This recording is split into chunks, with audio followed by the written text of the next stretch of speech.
Audio book by মেহেদি চ্যানেলে আজকে আপনাদের পড়ে শোনাবো সত্যজিৎ রায়ের লেখা একটি ছোট গল্প ভক্ত। তবে গল্প শোনার আগে যারা এখনও চ্যানেলটি সাবস্ক্রাইব করেননি, অনুগ্রহ করে অডিও বুক বাই মেহেদি চ্যানেলটি সাবস্ক্রাইব করে বেল আইকনটি অন করে দিবেন। গল্প পাঠে আমি মোহাম্মদ মেহেদি হাসান।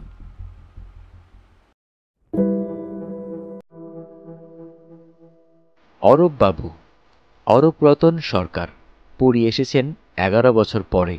শহরে কিছু কিছু পরিবর্তন চোখে পড়েছে, কিছু নতুন বাড়ি, নতুন করে বাঁধানো কয়েকটা রাস্তা, দু চারটে ছোট বড় নতুন হোটেল। কিন্তু সমুদ্রের ধারটায় এসে বুঝতে পারলেন এই জিনিস বদলাবার নয়। তিনি যেখানে এসে উঠেছেন সেই সাগরিকা হোটেল থেকে সমুদ্র দেখা না গেলেও রাত্রিরে বাসিন্দাদের কলরব বন্ধ হয়ে গেলে দিব্যি ঢেউয়ের শব্দ শোনা যায়। সেই শব্দ শুনে কাল তো অরূপবাবু বেরিয়ে পড়লেন। কালই তিনি পুরীতে এসেছেন। দিনে কিছু কেনাকাটার ব্যাপার ছিল, তাই আর সমুদ্রের ধারে যাওয়া হয়নি। রাত্রিরে গিয়ে দেখলেন অমাবস্যার অন্ধকারেও ঢেউয়ের ফেনা পরিষ্কার দেখা যাচ্ছে। অরূপবাবুর মনে পড়ল ছেলেবেলায় কোথায় জানি পড়েছিলেন যে সমুদ্রের জলে ফসফরাস থাকে, আর সেই কারণে অন্ধকারেও ঢেউগুলো দেখা যায়। ভারী ভালো লাগলো অরূপবাবুর সেই আলোমাখা রহস্যময় ঢেউ দেখতে।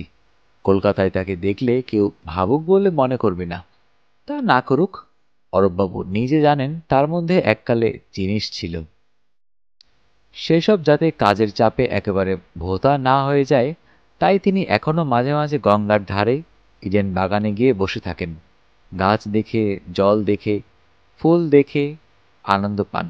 পাখির গান শুনে চিনতে চেষ্টা করেন সেটা দোয়েল না কোয়েল না পাপিয়া।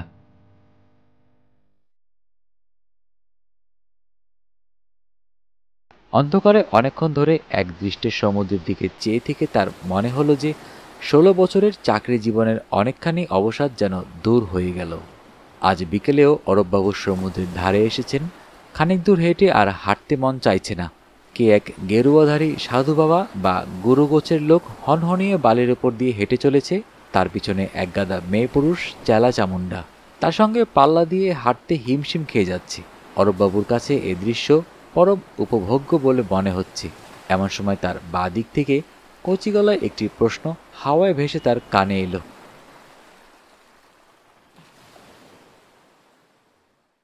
খোকনের স্বপ্ন কি আপনার লেখা?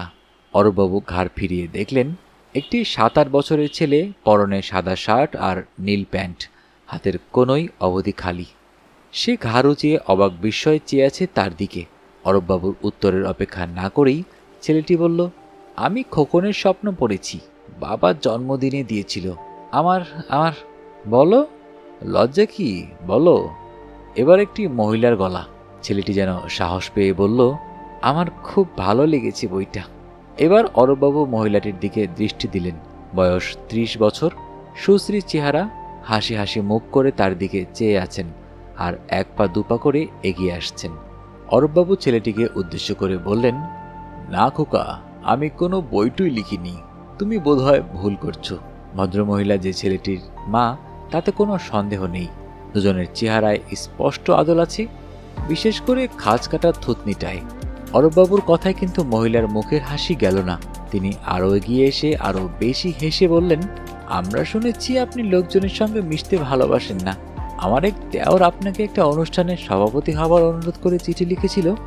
আপনি উত্তরে জানিয়েছিলেন ওসব আপনার একেবারেই পছন্দ না। এবারে কিন্তু আমরা আপনাকে ছাড়ছি না। আপনার লেখা আমাদের ভীষণ ভালো লাগে। যদিও ছোটদের জন্য লেখেন, কিন্তু আমরাও পড়ি।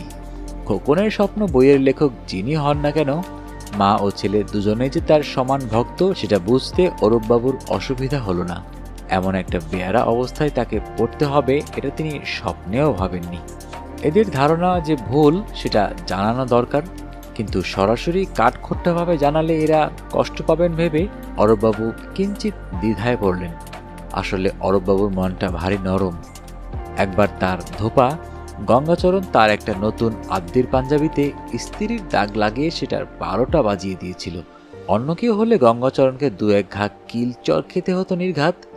অরূপবাবু কিন্তু ধোপার করুণ কাঁচামাচু ভাব দেখে শুধু একটিবার মোলায়েমভাবে স্ত্রীটা একটু সাবধানে করবে তো বলে ছেড়ে দিয়েছিলেন। তার এই দরদি মনের জন্যেই আপাতত আর কিছু না বলে বললেন, আমি যে খোকনের স্বপ্নের লেখক সে বিষয়ে আপনি এতটা শিওর হচ্ছেন কি করে?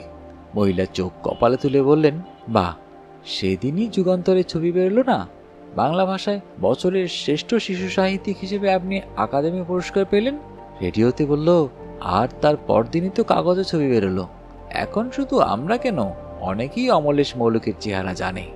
অমলেশ মৌলিক নামটা শোনা, কিন্তু ছবিটা অরূপবাবু দেখেননি। এতই কি চেহারার মিল?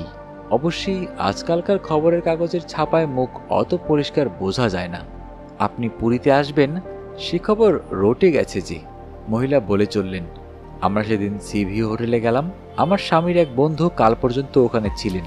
তাকে হোটেলের ম্যানেজার নিজে বলেছেন যে আপনি বিশুদ্ধবার আসছেন। আজই তো বিশুদ্ধ। আপনি সিভিউতে উঠেছেন তো? হ্যাঁ। ও না, আমি শুনেছিলাম ওখানের খাওয়াটা নাকি তেমন সুবিধের না। ঠিকই শুনেছেন, আমরা তো তাই ভাবছিলাম। এত হোটেল থাকতে আপনার মতো লোক ওখানে উঠছেন কেন? শেষ অবধি কোথায় উঠলেন? আমি আছি সাগরিকাতে। ওহো, ওটা তো নতুন। কেমন হোটেল? চলে যায়, কয়েকদিনের ব্যাপার তো। কদিন আছেন? দিন 5। তাহলে একদিন আমাদের ওখানে আসুন। আমরা আছি পুরী হোটেলে। কত লোক যে আপনাকে দেখবার জন্য বসে আছে, আর বাচ্চাদের তো কথাই নেই। ও কি, আপনার পা যে ভিজে গেল? ঢেউ যে এগিয়ে এসেছে সেদিকে অরূপবাবুর খেয়ালই নেই। শুধু পা ভিজছে বললে ভুল হবে। এই হাওয়ার মধ্যে অরূপবাবু বুঝতে পারছেন তার সর্বাঙ্গে ঘাম ঝরতে শুরু করেছে। প্রতিবাদ করার সুযোগটা যে কখন কেমন করে ফসকে গেল সেটা তিনি বুঝতেই পারলেন না। এখন যেটা দরকার সেটা হলো এখান থেকে সরে পড়া। কেলেঙ্কারিটা যতদূর গড়িয়েছে সেটা নিরিবিলি বসে ভাবতে না পারলে বোঝা যাবে না। আমি এবার আসি। নতুন কিছু লিখছেন নিশ্চয়ই? না, এখন মানে বিশ্রাম। আবার দেখা হবে।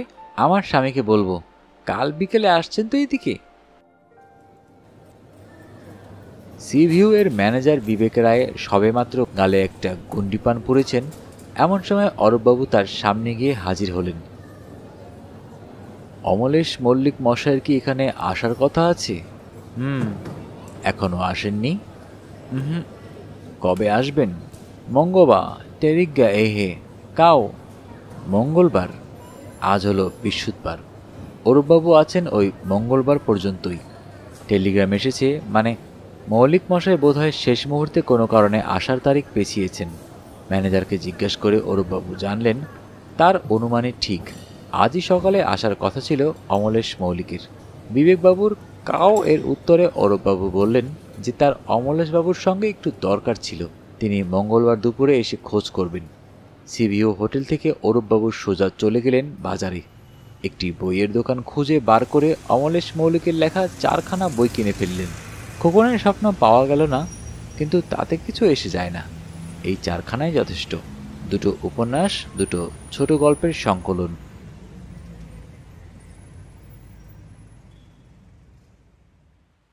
নিজের হোটেলে ফিরতে ফিরতে হয়ে গেল রাত 6টা। সামনের দরজা দিয়ে ঢুকেই একটা ঘর, তার বাদিকে ম্যানেজারের বসার জায়গা, ডান দিকে একটা 10 ফুট বাই 8 ফুট জায়গায় একটি বেঞ্চি ও 2টো চেয়ার পাতা। চেয়ার দুটিতে 2জন ভদ্রলোক বসা, আর বেঞ্চিতে 2টি ছেলে ও একটি মেয়ে। তাদের কারোরই বয়স 10-এর বেশি না।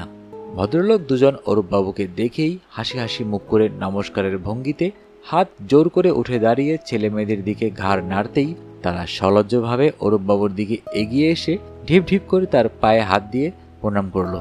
অরূপবাবু বারণ করতে গিয়েও পারলেন না। এদিকে ভদ্রলোক দুটিও এগিয়ে এসেছেন। তাদের মধ্যে একজন বললেন, আমরা পুরী হোটেল থেকে আসছি। আমার নাম সুরেশ সেন, আর ইনি মিস্টার গাঙ্গুলি। মিসেস ঘোষ বললেন আজ আপনার সঙ্গে দেখা হয়েছে, আর আপনি এইখানে আছেন, তাই ভাবলুম। ভাগ্যে বইগুলো ব্রাউন কাগজে বেঁধে দিয়েছিল, না হলে নিজের বই দোকান থেকে কিনে এনেছে জানতে পারলে এরা না জানি কি ভাবত। অরূপবাবু এদের সব কথাতেই ঘাড় নাড়লেন। প্রতিবাদ যে এখনো করা যায় না তা নয়, এখন আর কি, শুধু বললেই হলো, দেখুন মশাই, একটা বিশ্রী গন্ডগোল হয়ে গেছে। আমি নিজে অমলেশ মৌলিকের ছবি দেখিনি, তবে ধরে নিচ্ছি তার সঙ্গে আমার চেহারার কিছুটা মিল আছে।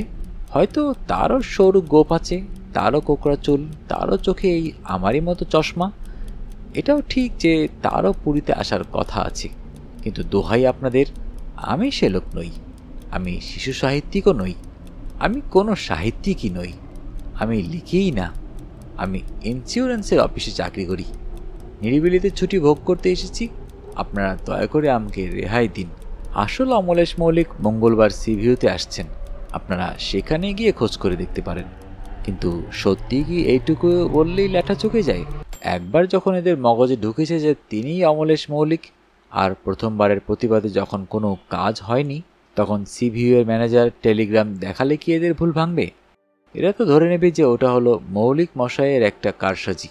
আসলে তিনি ছদ্মনামে এসে রয়েছেন সাগরিকায়, আর আসার আগে সিভিউকে একটা ভাওতা টেলিগ্রাম করে দিয়েছেন নিজের নামে, লোকের উৎপাত এড়ানোর জন্যেই। প্রতিবাদের ব্যাপারে সবচেয়ে বড় বাধার সৃষ্টি করলো ওই তিনটি বাচ্চা। তারা তিনজনে হা করে পরম ভক্তিভরে অপলক দৃষ্টিতে চেয়ে রয়েছে অরূপবাবুর দিকে। প্রতিবাদের নামগন্ধ পেলে এই তিনটি ছেলেমেয়ের আশা, আনন্দ, উৎসাহ মুহূর্তে উবে যাবে। বাবন, তোমার কি জানবার আছে সেটা জেনে নাও অমলেশবাবুর কাছে। দুটি ছেলের মধ্যে যেটি বড় তাকে উদ্দেশ্য করে কথাটা বললেন সুরিত সেন। অরূপবাবু প্রমাদ গুনলেন, আর পালাবার রাস্তা নেই। বাবন ছেলেটি ঘাড় কাত করে দু হাতের আঙ্গুল পরস্পরের সঙ্গে পেঁচিয়ে প্রশ্ন করার জন্য তৈরি। আচ্ছা, খোকনকে যে বুড়োটা ঘুম পাড়িয়ে দিলেও সে কি ম্যাজিক জানতো? চরম সংকটের মধ্যে অরূপবাবু হঠাৎ আবিষ্কার করলেন যে তার মাথায় আশ্চর্য রকম বুদ্ধি খেলছে। তিনি সামনের দিকে ঝুঁকে পড়ে বাবুনের কাছে মুখ এনে ফিসফিস করে বললেন, তোমার কি মনে হয়? আমার মনে হয় জানতো। অন্য দুটি বাচ্চাও সঙ্গে সঙ্গে সমস্বরে বলে উঠল, হ্যাঁ জানতো, ম্যাজিক জানতো। ঠিক কথা। অরূপবাবু এখন শটান সোজা। তোমরা যেরকম বুঝবে সেটাই ঠিক। আমার যা বলার তা তো আমি লিখেই দিয়েছি। বোঝার কাজটা তোমাদের। যেরকম বুঝলে পরে গল্পটা তোমাদের ভালো লাগবে সেটাই ঠিক, আর সব ভুল। তিন বাচ্চাই অরূপবাবুর কথায় ভীষণ খুশি হয়ে গেল। যাবার সময় সুরিত সেন অরূপবাবুকে নেমন্তন্ন করে গেলেন। পুরী হোটেলে এসে রাত্রিরে খাওয়া। 8টি বাঙালি পরিবার সেখানে এসে রয়েছেন। তাদের সঙ্গে বেশ কয়েকটি অল্প বয়স্ক ছেলে মেয়ে আছে, যারা সকলেই অমলেশ মৌলিকের ভক্ত। অরূপবাবু আপত্তি করলেন না, কারণ তিনি ইতিমধ্যেই বুঝে ফেলেছেন যে অন্তত সাময়িকভাবে তাকে অমলেশ মৌলিকের ভূমিকায় অভিনয় করতেই হবে। তার পরিণাম কি হতে পারে সেটা ভাববার সময় এখন নেই। শুধু একটা কথা তিনি বারবার বলে দিলেন সুরিতবাবুকে, দেখুন মশাই, আমি সত্যি বেশি হইচই পছন্দ করি না। লোকজনের সঙ্গে মেলামেশার অভ্যাসটাই নেই। তাই বলছি কি, আমি যে এখানে রয়েছি সে খবরটা আপনারা দয়া করে আর ছড়াবেন না। সুরিতবাবু কথা দিয়ে গেলেন যে আগামীকাল নেমন্তের পর তারা অরূপবাবুকে আর একেবারেই বিরক্ত করবেন না, আর অন্যেও যাতে না করে তার যথাসাধ্য চেষ্টা করবেন।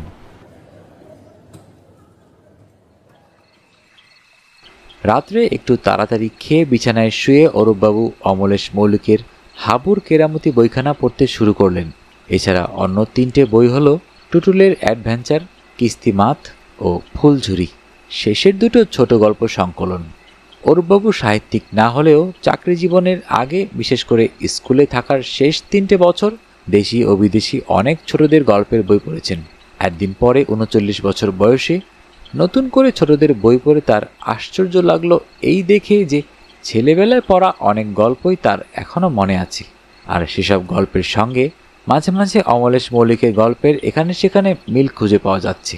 বড় বড় হরফে ছাপা 100-150 পাতার 4খানা বই শেষ করে অরূপবাবু যখন ঘরের বাতিটা নিভিয়ে শুয়ে পড়লেন, ততক্ষণে সাগরিকা হোটেল নিঝুম নিস্তব্ধ। সমুদ্রের শব্দ শোনা যাচ্ছে। রাত কত হলো? বালিশের পাশ থেকে হাত ঘড়িটা তুলে নিলেন অরূপবাবু। তার বাবার ঘড়ি, সেই আদ্যিকালের রেডিয়াম ডায়াল। সমুদ্রের ফেনার মতোই অন্ধকারে জলজল করে। বেজেছে 1:45। সাহিত্য আকাদেমির পুরস্কার পাওয়া শিশু সাহিত্যিক অমলেশ মৌলিক। ভাষা ঝরঝরে, লেখার কায়দা আছে। গল্পগুলো একবার ধরলে শেষ না করে ছাড়া যায় না। কিন্তু তাও বলতে হয়, মৌলিক মশাইয়ের মৌলিকত্বের অভাব আছে। কত রকম লোক, কত রকম ঘটনা, কত রকম অদ্ভুত অভিজ্ঞতার কথা তো আমরা হামেশাই শুনি। আমাদের জীবনেও কত রকম ঘটনা ঘটে, সেসবের সঙ্গে একটু কল্পনা মিশিয়ে দিলেই তো গল্প হয়ে যায়। তাহলে অন্যের লেখা থেকে এটা ওটা তুলে নেবার দরকার হয় কেন? অরূপবাবুর মনে অমলেশ মৌলিক সম্পর্কে যে শ্রদ্ধাটা জমে উঠেছিল তার খানিকটা কমে গেল, সেই সঙ্গে তার মনটাও খানিকটা হালকা হয়ে গেল। কাল থেকে তিনি আরেকটু স্বচ্ছন্দে মৌলিকের অভিনয়টা করতে পারবেন।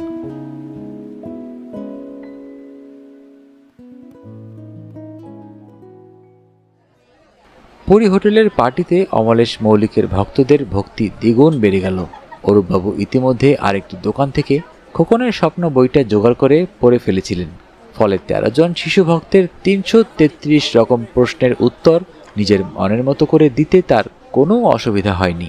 পার্টি শেষ হবার আগেই ছেলেমেয়েরা তাকে মধু চাটাবাবু বলে ডাকতে আরম্ভ করলো, কারণ অরূপবাবু তাদের শেখালেন যে মৌ মানে মধু আর লিক হলো ইংরেজি কথা, যার মানে চাটা।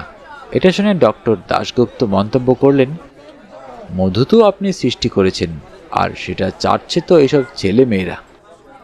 তাতে আবার তার স্ত্রী সুরঙ্গমা দেবী বললেন, শুধু ওরা কেন, আমরাও। খাওয়া দাওয়ার পরে দুটো ব্যাপার হলো। এক, বাচ্চারা অরূপবাবুকে ধরে বসলো, তাকে অন্তত একটা গল্প বলতেই হবে। তাতে অরূপবাবু বললেন, মুখে মুখে বানিয়ে গল্প বলার অভ্যাস তার নেই, তবে তিনি তার নিজের ছেলেবেলার একটা মজার ঘটনা বলবেন। ছেলেবেলায় অরূপবাবুরা থাকতেন বাঞ্চারাম অক্রুর দত্ত লেনে। তার তখন 5 বছর বয়স। তখন তাদের বাড়ি থেকে একদিন একটা দামি ট্যাগ ঘড়ি চুরি হয়ে যায়। চোর ধরার জন্য অরূপবাবুর বাবা বাড়িতে এক কুলো ঝাড়া ডেকে আনেন। এই কুলো ঝাড়া একটা কাঁচিকে চিমটের মতো ব্যবহার করে, তাই দিয়ে একটা কুলোকে শূন্যে তুলে ধরে তার উপর মুঠো মুঠো চাল ছুঁড়ে মন্ত্র পড়ে বাড়ির নতুন চাকর নটবরকে চোর বলে ধরিয়ে দেয়। অরূপবাবুর মেজ কাকা যখন নটবরের চুলের মুঠি ধরে তার পিঠে একটা কিল বসাতে যাবেন, ঠিক সেই সময় ট্যাগ ঘড়িটা বেরিয়ে পড়ে একটা বিছানার চাদরের তলা থেকে। হাততালির মধ্যে গল্প শেষ করে অরূপবাবু বাড়ি যাবেন মনে করে চেয়ার ছেড়ে উঠতেই 4-5টি ছেলে মেয়ে চেঁচিয়ে উঠল, দাঁড়ান দাঁড়ান, যাবেন না যাবেন না। তারপর তারা দৌড়ে গিয়ে যে যার ঘর থেকে অমলেশ মৌলিকের লেখা 7খানা নতুন কেনা বই এনে তার সামনে ধরে বলল, আপনার নাম লিখে দিন, নাম লিখে দিন। অরূপবাবু বললেন, আমি তো ভাই বইয়ে নাম সই করি না, কখনো করিনি। আমি এগুলো নিয়ে যাচ্ছি, প্রত্যেকটাতে একটা করে ছবি এঁকে দেব। তোমরা পরশু বিকেলে 4:30-র সময় আমার হোটেলে এসে বইগুলো নিয়ে যাবে। যাদের বই তারা আবার সবাই হাততালি দিয়ে উঠল। সইয়ের চেয়ে ছবি ঢের ভালো, অনেক ভালো। অরূপবাবু স্কুলে থাকতে 2বার ড্রয়িংয়ে প্রাইজ পেয়েছিলেন। সেই থেকে যদিও আর ছবি আঁকেননি, কিন্তু একদিন একটু অভ্যাস করে নিলে কি মোটামুটি যা হোক কিছু এঁকে দেওয়া যাবে না? পরদিন শনিবার ভোরবেলা অরূপবাবু তার ডট পেন আর বইগুলো নিয়ে বেরিয়ে পড়লেন। নলিয়া বস্তির দিকে গিয়ে দেখলেন সেখানে দেখে দেখে আঁকবার অনেক জিনিস আছে। ঘণ্টাখানেকের মধ্যেই তার কাজ শেষ হয়ে গেল। একটা বইয়ে আঁকলেন কাঁকড়ার ছবি, একটাতে আঁকলেন 3টে ঝিনুক পাশাপাশি বালির ওপর পড়ে আছে, একটাতে আঁকলেন 2টো কাক, একটাতে মাছ ধরা নৌকো, একটাতে নলিয়ার বাড়ি, একটাতে নলিয়ার বাচ্চা, আর শেষেটায় আঁকলেন চোঙার মতো টুপি পরা একটা নলিয়া মাছ ধরার জাল বুনছে। রবিবার বিকালে ঠিক 4:30-র সময় তার হোটেলে এসে ঝুনি, পিন্টু, চুমকি, শান্তনু, বাবুন, প্রসেনজিৎ আর নবনীতা যে যার বই ফেরত নিয়ে ছবি দেখে ফুর্তিতে লাফাতে লাফাতে চলে গেল। সেদিন রাত্রে বিছানায় শুয়ে অরূপবাবু হঠাৎ বুঝতে পারলেন যে তার মনের খুশি ভাবটা চলে গিয়ে তার জায়গায় একটা দুশ্চিন্তার ভাব বাসা বেঁধেছে। আমি অমলেশ মৌলিক, এ কথাটা যদিও তিনি একটিবারও কারোর সামনে নিজের মুখে উচ্চারণ করেননি, তবুও তিনি বুঝতে পারলেন যে যে কাজটা তিনি এই 3 দিন ধরে করলেন সেটা একটা বিরাট থাপ্পাবাজি ছাড়া আর কিছুই না। পরশু মঙ্গলবার সকালে আসল অমলেশ মৌলিক এসে পৌঁছবেন। অরূপবাবু এ কদিনে এই কটি ছেলে মেয়ে এবং তাদের বাপ মা মাসি পিসির কাছে এত আদর যত্ন ভক্তি ভালোবাসা পেলেন, তার সবটুকুই আসলে ওই মঙ্গলবার যিনি আসছেন তাহারই প্রাপ্য। মৌলিক মশাইয়ের লেখা যেমনই হোক না কেন, এদের কাছে তিনি একজন হিরো। আর যখন সশরীরে এসে পৌঁছবেন এবং সিভিউ হোটেলের ম্যানেজার বিবেক রায় যখন সগর্বে সেই খবরটির প্রচার করবেন, তখন যে কি একটা বিশ্রী অবস্থার সৃষ্টি হবে সেটা ভাবতেই অরূপবাবুর আত্মারাম খাঁচা ছাড়া হয়ে গেল। তার পক্ষে কি তাহলে একদিন আগে পালানোটাই বুদ্ধিমানের কাজ হবে? না হলে মঙ্গলবার সকাল থেকে রাত্রির অবধি তিনি করবেনটা কি? গা ঢাকা দেবেন কি করে? আর সেটা না করতে পারলে এরা তাকে ছাড়বে কেন? ভণ্ড জোচ্চর বলে তার পিঠের ছালচামড়া তুলে নেবে না? ষণ্ডমার্কা সাহিত্যিক কি হয় না? আর পুলিশের ভয় তো আছে। এই ধরনের ধাপ্পাতে জেল টেল হয় কিনা সেটা অরূপবাবুর জানা নেই, তবে হলে তিনি আশ্চর্য হবেন না। বেশ একটা বড় রকমের অপরাধ যে তিনি করে ফেলেছেন তাতে কোনো সন্দেহ নেই। দুশ্চিন্তায় ঘুম না হওয়ার ভয়ে অরূপবাবু একটা ঘুমের বড়ি খেয়ে ফেললেন। কিন্তু শেষ পর্যন্ত অরূপবাবু মঙ্গলবার রাত্রের ট্রেনেই যাওয়া স্থির করলেন। আসল অমলেশ মৌলিককে একবার চোখের দেখা দেখবার লোভটা তিনি কিছুতেই সামলাতে পারলেন না। সোমবার সকালে নিজের হোটেলে খোঁজ করে তিনি গত মাসের যুগান্তরের সেই সংখ্যাটি পেয়ে গেলেন, যাতে অমলেশ মৌলিকের ছবি ছিল। সরু গোঁফ, কোকড়ানো চুল আর মোটা ফ্রেমের চশমা, এই সবই আছে। তবে মিলের মাত্রাটা সঠিক বুঝতে গেলে আসল মানুষটাকে চোখের সামনে দেখতে হবে, কারণ ছাপা পরিষ্কার নয়। যেটুকু বোঝা যাচ্ছে তা থেকে তাকে চিনে নিতেও কোনো অসুবিধা হবে না। অরূপবাবু স্টেশনে যাবেন, শুধু চাক্ষুষ দেখা নয়, সম্ভব হলে দুটো কথাও বলে নেবেন ভদ্রলোকের সঙ্গে। এই যেমন, আপনি মিস্টার মৌলিক না? আপনার ছবি দেখলাম সেদিন কাগজে, আপনার লেখা পড়েছি, বেশ ভালো লাগে, ইত্যাদি। তারপর তার মালপত্র স্টেশনে রেখে অরূপবাবু শহর ছেড়ে বেরিয়ে যাবেন। কোনারকটা দেখা হয়নি। মন্দির দেখে সন্ধ্যা নাগাদ ফিরে সোজা স্টেশনে গিয়ে ট্রেনে চাপবেন। গা ঢাকা দেবার এর চেয়ে ভালো উপায় আর নেই। মঙ্গলবার পুরী এক্সপ্রেস এসে পৌঁছল 20 মিনিট লেটে। যাত্রী নামতে শুরু করেছে। অরূপবাবু একটা থামের আড়ালে দাঁড়িয়ে প্রথম শ্রেণীর দুটো পাশাপাশি বগির দিকে লক্ষ্য রাখছেন। একটি দরজা দিয়ে দুজন হাফ প্যান্ট পরা বিদেশি পুরুষ নামলেন, তারপর একটি স্থূলকায় মারোয়ারি। আরেকটি দরজা দিয়ে একটি বৃদ্ধ, তাকে হাত ধরে নামালো একটি সাদা প্যান্ট পরা যুবক। যুবকের পিছনে একটি বৃদ্ধ, তার পিছনে, হ্যাঁ, কোনো ভুল নেই, ইনিই অমলেশ মৌলিক। অরূপবাবুর সঙ্গে চেহারার মিল আছে ঠিকই, তবে পাশাপাশি দাঁড়ালে যমজ মনে হওয়ার বিন্দুমাত্র সম্ভাবনা নেই। মৌলিক মশাইয়ের হাইট অরূপবাবুর চেয়ে অন্তত 2 ইঞ্চি কম, আর গায়ের রং অন্তত 2 পোঁচ ময়লা। বয়সও হয়েছে সামান্য বেশি, কারণ জুলপিতে দিব্যি পাক ধরেছে, যেটা অরূপবাবুর এখনও হয়নি। ভদ্রলোক নিজের সুটকেস নিজেই হাতে করে নেমে একটি কুলিকে হাঁক দিয়ে ডাকলেন।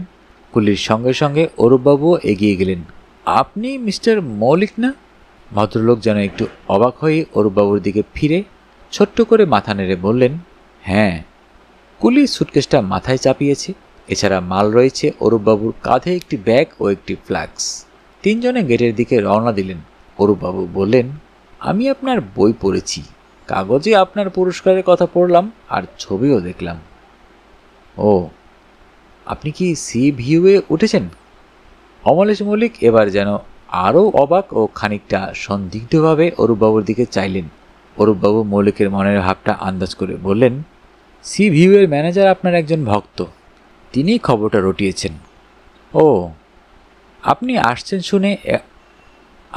আসছেন শুনে এখানকার অনেক ছেলেমেয়েরা উদ্গ্রীব হয়ে আছে। ও, লোকটা এত কম কথা বলে কেন? তার হাঁটার গতিও যেন কমে আসছে। কি ভাবছেন ভদ্রলোক? অমলেশ মৌলিক এবার একদম থেমে গিয়ে অরূপবাবুর দিকে ফিরে বললেন, অনেকেই জেনে গেছে। সেই রকমই তো দেখলাম। কেন, আপনার কি তাতে অসুবিধা হলো? না, মানে আমি আবার একটু একা থাকতে পছন্দ করেন? হ্যাঁ। তোতলা? অরূপবাবুর মনে পড়ে গেল অষ্টম অ্যাওয়ার্ড হঠাৎ সিংহাসন ত্যাগ করার ফলে তার পরেই ভাই জর্জ ভারী চিন্তিত হয়ে পড়েছিলেন, কারণ তিনি ছিলেন তোতলা। অথচ তাকেই রাজা হতে হবে, আর হলেই বক্তৃতা দিতে হবে। কলি মাল নিয়ে গেটের মুখে দাঁড়িয়ে আছে দেখে দুজনে আবার হাঁটতে শুরু করলেন। একেই বলে খ্যাতির বিড়ম্বনা। অরূপবাবু কল্পনা করতে চেষ্টা করলেন, এই তোতলা সাহিত্যিকের সঙ্গে আলাপ করে ঝুনি, পিন্টু, চুমকি, শান্তু, বাবুন, প্রসেনজিৎ আর নবনীতার মুখের অবস্থা কীরকম হবে। কল্পনায় যেটা দেখলেন সেটা তার মোটেই ভালো লাগলো না। একটা কাজ করবেন? গেটের বাইরে এসে অরূপবাবু জিজ্ঞেস করলেন, কি? আপনার চুরিরা ভক্তদের উৎপাতে মাঠে মারা যাবে, এটা ভাবতে মোটেই ভালো লাগছে না। আমারও না। আমি বলি কি, আপনি সি ভিউতে যাবেন না। তাহলে সি ভিউয়ের খাওয়া ভালো না। আমি ছিলাম সাগরিকায়, এখন আমার ঘরটা খালি, আপনি সেখানে চলে যান। ও, আর আপনি আপনার নিজের নামটা ব্যবহার করবেন না। সবচেয়ে ভালো হয় যদি আপনি গোফটা কামিয়ে ফেলতে পারেন। গো গো গো গো এখনই ওয়েটিং রুমে চলে যান। 10 মিনিটের মামলা। এটা করলে আপনার নির্ঝঞ্ঝাট ছুটি ভোগ কেউ রুখতে পারবে না।